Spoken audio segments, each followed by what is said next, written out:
그러면서 이제 사람이 숨을 쉬하니까 어쩔 수 없이 뭐 힘을 주게 되고, 그러면서 다시 한번 힘을 주기 위해서 몸을 상체로 올리면 그 이런 부분에 이제 못을 박은 거에 아픔이 있겠죠.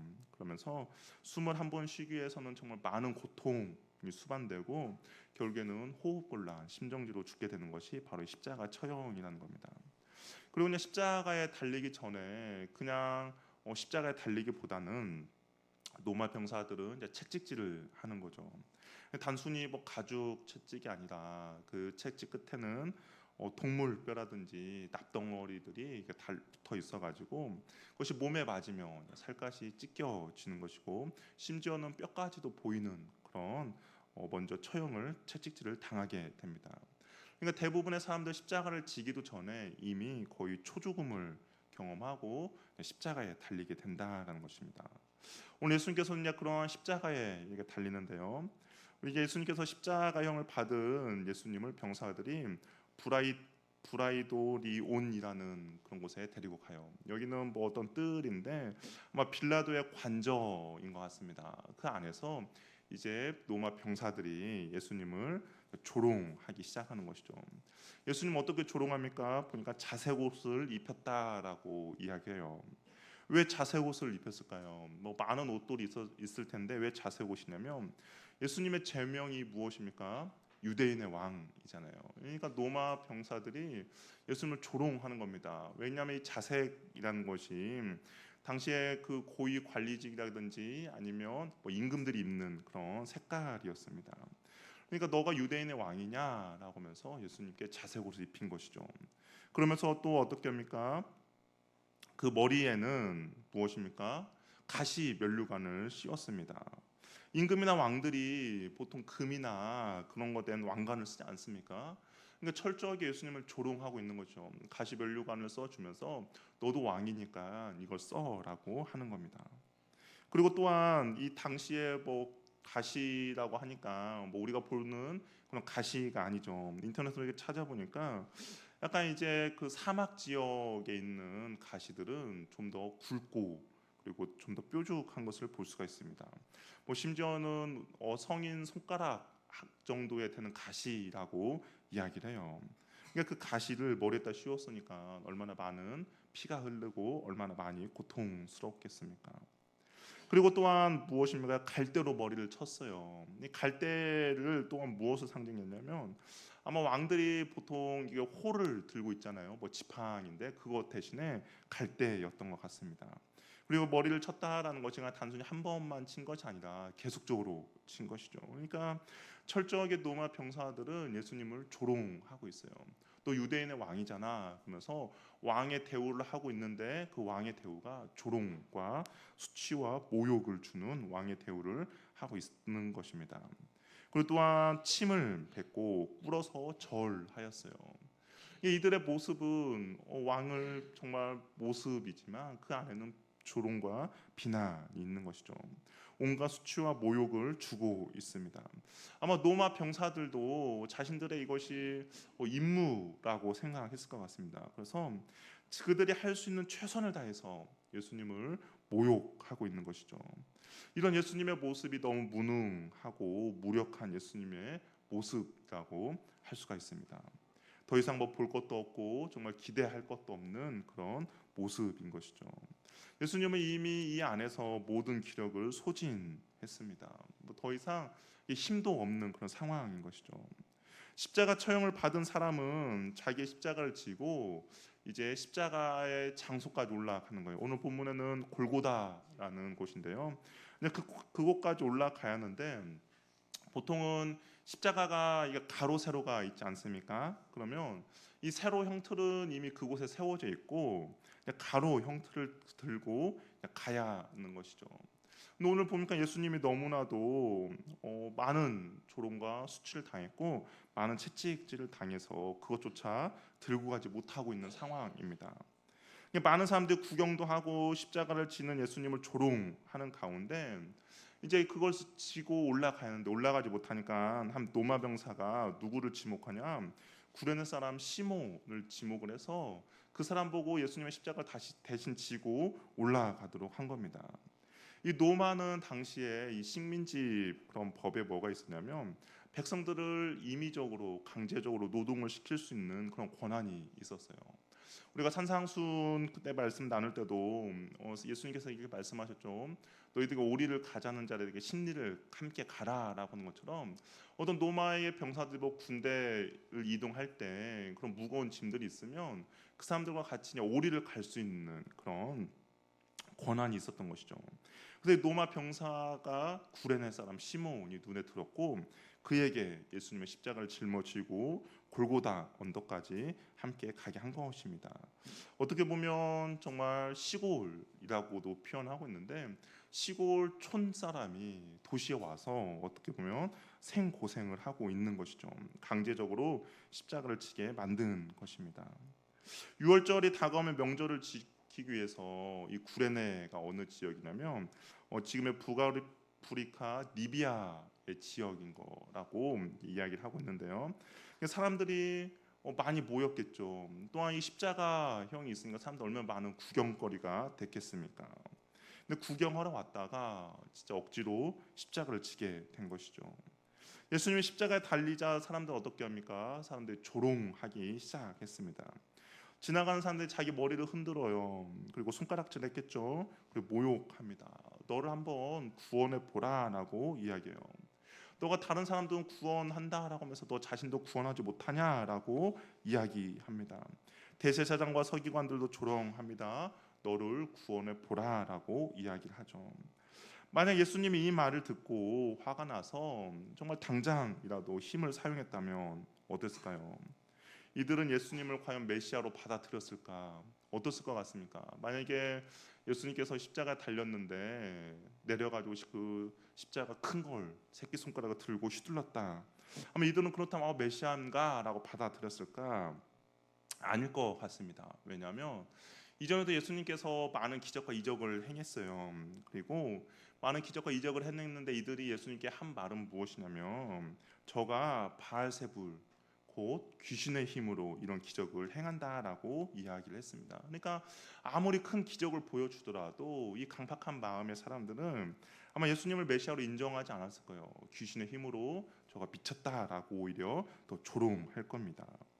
근데 이들만 조롱한 것이 아니죠. 오늘 본문에 보니까 강도들도 예수님의 양쪽의 강도들도 함께 십자가 청을 당했는데 그들도 예수님을 조롱했습니다.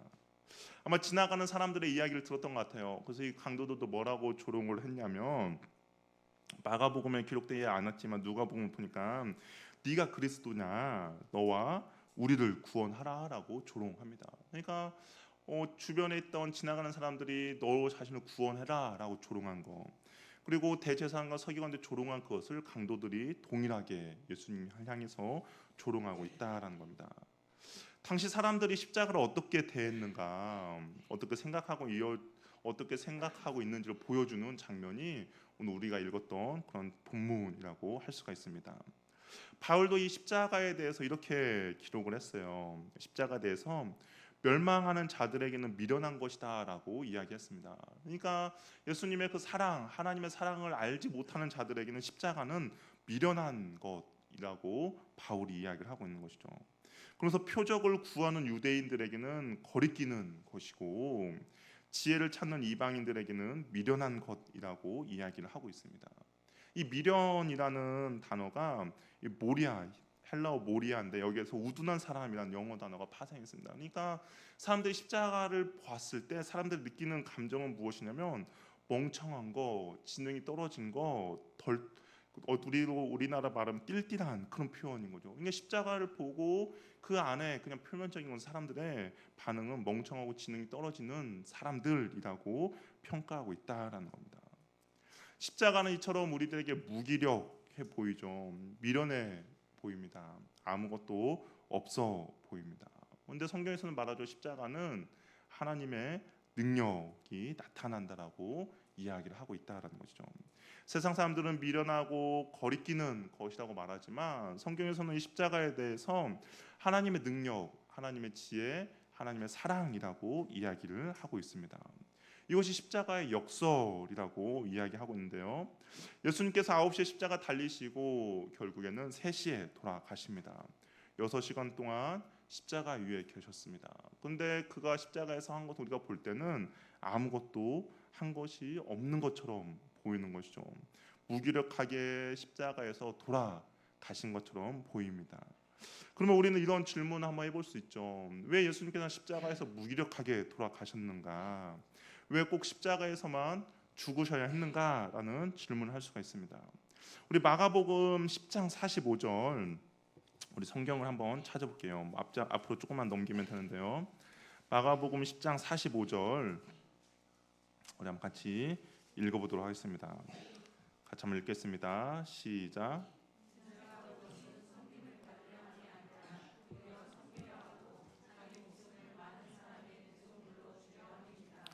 예수님께서 이 땅에 오신 거 십자가에서 그냥 무기력하게 죽으신 것은 그가 대속물이 되었기 때문이다라고 이야기를 하고 있습니다. 그러니까 살기 위해서 이 땅에 오신 것이 아니라 그는 죽기 위해서 이 땅에 오신 것이죠. 예수님이 십자가에서 죽으셔야만이 예수님을 믿는 모든 사람이 살아날 수 있기 때문에 그는 십자가에서 무기력하게 돌아가신 것이죠. 죽지 않으면 하나님의 뜻, 온 세상을 구원하시는 하나님의 계획이 이루어지지 않기 때문에 그는 십자가에서 고통과 모욕과 그리고 고통을 견뎌내신 것입니다. 그가 이렇게 한 이유는 다름이 아니라 바로 저와 여러분을 위함인 것이죠. 여기 있는 사람들 조롱했죠. 남을 구원하기 너 자신 한번 구원해 봐라라고 사람들 조롱했는데, 근데 가만히 보면 이 예수님께서 남을 구원하시기 위해서 자신을 구원하지 않으셨다라는 겁니다. 왜냐하면 만약에 십자가에서 자신의 구원을 이루었다면, 자신의 구원을 위해서 예수님께서 십자가에 죽지 않으셨다면 다른 사람, 저와 여러분의 구원을 이루지 못하셨기 때문인 것이죠. 자신을 구원하고자 했다면 메시아가 될 수 없었습니다. 그래서 남은 구원하지만 자신은 구원하지 않는 분이 바로 예수님이라는 것이죠. 그런데 예수님의 십자가 사건 이후에 재밌는 일들이 벌어져요. 과연 어떤 일들이 벌어졌는가? 우리가 읽지는 않았지만 우리 39장을 보면 어떤 일이 벌어졌습니까? 39절을 보면 예수님을 향했던 백부장이 이렇게 고백을 해요. 이는 진실로 하나님의 아들이다라는 고백을 합니다. 예수님을 조롱하고 모욕하며 때리고 심지어는 십자가에 못 박은 로마 군인의 고백입니다. 십자가가 바로 예수님의 십자가에 달려 돌아가심으로 무슨 일이 벌어졌냐? 이러한 사람도 예수님께서 변화시켰다라는 것이죠. 이것이 십자가의 바로 능력이라는 겁니다. 로마 군인이 얼마나 많은 사람을 죽였겠습니까? 그리고 얼마나 잔인합니까? 예수님께서는 이미 십자가 당하기 전에 정말 초죽음의 상태죠. 머리에 가시 면류관을 썼기 때문에 아마 머리에서 피가 났을 거예요. 또한 그 전에 채찍에 맞았기 때문에 이 온몸에 상처 투성이가 있었을 것입니다. 그럼에도 불구하고 그 비참한 상황에 있는 사람을 조롱하고 때리고 침뱉었어요. 여러분 어떻겠습니까? 거기에 힘들고 아파 있는 사람에게 과연 누가 때리고 침뱉고 조롱할 수가 있겠어요?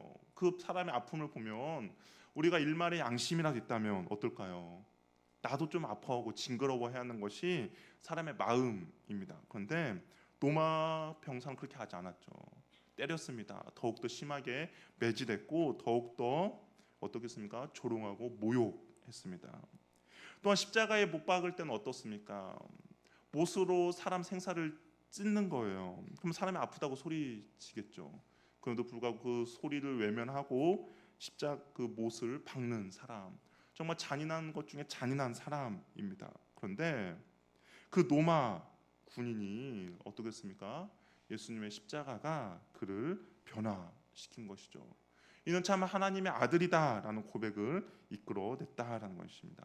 이것이 바로 하나님의 은혜라는 것이죠. 자신을 못 받고 자신을 채찍질하고 자신을 조롱한 자도 십자가 앞에서는 누구든지 용서받고 구원의 길을 열어 주신다라는 겁니다. 또 구레네 사람 시몬을 보면 어떻습니까? 그는 어쩔 수 없이 십자가를 진 사람이에요. 정말 운이 없다라고 하겠죠. 우리 흔히 말해서 재수 없는 날, 재수 없게 노마 병사에게 걸려서 나는 십자가를 지고 그 힘든 개고생을 했어라고 말할 수 있는 사람입니다. 재밌는 구경거리가 있어서 구경하다가 졸지에 십자가를 짊어졌어요. 그런데 이 시몬에게도 이 십자가 사건은 잊지 못할 사건으로 남게 됩니다. 우리가 이 시몬을 소개할 때 마가가 뭐라고 소개해요? 알렉산더와 루포의 아버지라고 소개를 합니다. 이 마가복음, 마가가 기록한 마가복음의 독자를 대부분 사람들이 노마 사람들이라고 이야기해요. 그러니까 이 마가가 누군가에게 이야기를 하는데 사람들이 알고 있는 이 이름을 기록한 것 같습니다. 굳이 그냥 구레네 사람 시몬이라고 해도 되는데 여기 보니까 알렉산더와 루포의 아버지라고 굳이 언급을 하는 거죠. 그러니까 이 마가복음을 읽는 사람들에게 있잖아. 그 예수님의 십자가를 맨 사람이 누구냐면 알렉산더와 구포의 아버지야라는 것처럼 뭔가 누군가를 알고 있는 사람을 언급하는 그런 느낌이 듭니다. 근데 아니나 다를까 우리가 노마서를 보면 바울이 노마 교회에 편지하면서 마지막 안부 인사를 하거든요. 그런데 그 거기에 익숙한 이름이 등장하는 것을 볼 수가 있는데요. 우리 노마서 16장 13절 말씀 우리 한번 같이 읽어보도록 하겠습니다. 한번 읽어볼게요. 시작.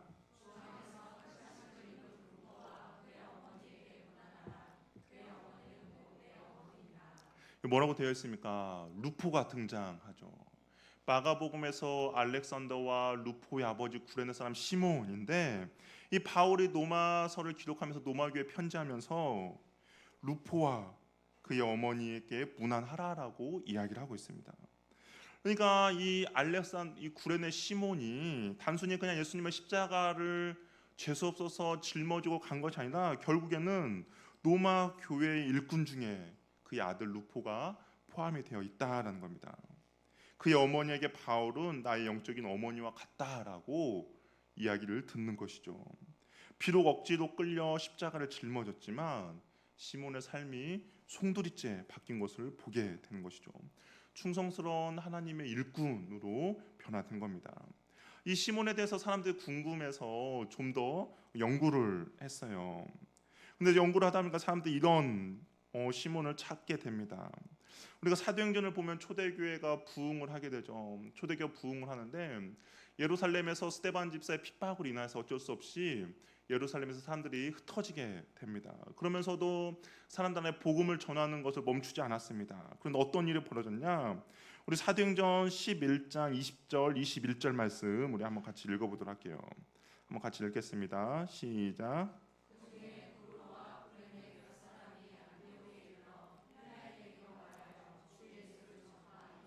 주의 손이 그들과 함께 하심에 수많은 사람들이 믿고 주께 돌아오더라. 여기 보니까 시몬이라는 이름은 등장하지 않지만 뭐가 등장합니까? 구레네가 등장하죠. 이 구레네 몇 사람이 사람들에게 복음을 전하니까 주의 손이 그와 함께하여서 많은 사람들이 주께 돌아오게 했다라는 겁니다. 근데 여기서만 끝난 것이 아니에요. 13장 사도행전 13장 1절도 보면 교회 구성의 인물들이 중요한 인물들 나오는데 거기에 니게르라 하는 시몬이 등장합니다. 이 니게르라라는 말이 흑인이거든요. 이 구레네라는 지역이 어디라고 했습니까? 북아프리카 리비아 지역이라고 했잖아요. 그래서 아마 사람들이 이 니게르라는 시몬이 예수님의 십자가를 억지로 지고 간 구레네 사람 시몬이라고 이야기를 하고 있습니다. 그러니까 시몬이 억지로 하나님의 십자가를 끌고 갔지만 그는 초대교회에서는 없어서는 안 될 중요한 충성된 일꾼이 되었다라는 것이죠. 십자가에 달리신 예수로 인하여서 그의 인생이 달라지고 바뀌게 되었다라는 겁니다. 억지로 십자가를 메고 갔지만 하나님의 은혜가 그 시몬에게도 임한 것이죠. 또한 예수님 곁에 있는 강도들은 어떻습니까? 예수님 곁에 있는 강도들은 살인과 여러 가지 죄악들의 사람들이었죠. 그들도 처음엔 예수님을 저주했어요. 너와 나를 우리를 구원하라라고 저주했습니다. 근데 어떻습니까? 우리가 다 알고 있는 것처럼 예수님 곁에 있는 그 강도도 구원을 받은 것이죠. 결국에 십자가는 하나님의 능력, 하나님의 사랑임을 우리에게 보여주고 있다라는 겁니다. 십자가가 변화시키지 못할 사람이 없다라는 것을 보여주고 있는 거죠. 그 로마 병사, 예수님 채찍질로 모욕한 로마 병사도 십자가의 능력으로 변화되었고요. 억지로 십자가를 끌고 갔지만 구레네 사람의 시몬도 하나님의 충성된 일꾼을 변했고, 심지어는 정말 그의 인생이 개차반처럼 살았던 그 강도들도 예수님의 십자가가 결국에는 변화시킨 것을 볼 수가 있습니다. 십자가는 미련하고 어리석은 것이 아니라 하나님의 능력이요, 하나님의 지혜요, 하나님의 사랑이라는 겁니다. 그러게 우리는 십자가에 달리신 예수 그리스도를 온전히 바라보아야 한다라는 것이죠. 오늘 말씀을 묵상하면서 십자가에 있었던 사람들은 다 구원을 받았어요. 로마 군인도 변화받았고, 억지로 십자가를 진 구레네 시몬도, 그리고 곁에 가는 강도도 변화되었는데, 아니 왜 조롱한 유대인들은 변화되지 않았는가, 그런 궁금함이 생기더라고요. 그렇죠? 그래서 이 말씀을 찾아보다가 우스갯소리로 이걸 발견했어요. 어떤 걸 발견했냐면 29절에 보니까 그들은 십자가의 곁에 머물지 않았다라는 것을 발견했습니다. 그냥 지나갔어요. 이 사람들은 아마 머물러 있었으면 이들에게도 하나님의 그 능력이 나타났을 텐데, 그들은 그냥 지나갔다라는 것입니다. 싫든 좋든 십자가에 머문 사람에게, 십자가를 바라본 사람에게 하나님 은혜가 임했다라는 것이죠. 광야에서 달린 그 노뱀을 바라본 자에게 구원을 베풀어 주신 것처럼, 십자가에 달리신 예수 그리스도를 바라본 사람은 구원을 얻게 된다라는 겁니다. 그의 인생이 그전 어떤 삶을 살았든, 그가 억지로 그 십자가를 바라보든, 그가 정말 그가 무도한 어떤 악한 사람이든지 그것이 중요한 것이 아니라 그가 지금 십자가 아래 있느냐가 중요하다라는 겁니다. 저 여러분도 마찬가지죠. 억지로 끌려왔을 수도 있어요. 그렇죠? 우리 아이들 억지로 끌려왔을 수도, 일주일 동안 정말 억지로 끌려왔습니다. 그리고 어쩔 수 없이 체면 때문에 나온 사람도 있을 수 있어요. 그러나 우리가 억지로 왔든 아니면 정말 자발적으로 왔든, 우리 십자가에 달리신 예수 그리스도를 바라볼 때 하나님의 은혜가 우리 삶 가운데 넘치게 된다는 것을 꼭 기억하시길 바랍니다. 그러면 십자가의 은혜를 경험한 우리는 이제 어떻게 해야 되는가? 우리가 그 십자가 아래서 주님께서 주신 은혜, 그 십자가의 사랑을 경험했다면 우리는 이제 무엇을 해야 하는가? 우리가 읽진 않았지만 우리 38절 말씀 한번 같이 읽어보도록 할게요. 마가복음 15장 38절 말씀입니다. 같이 한번 읽겠습니다. 시작.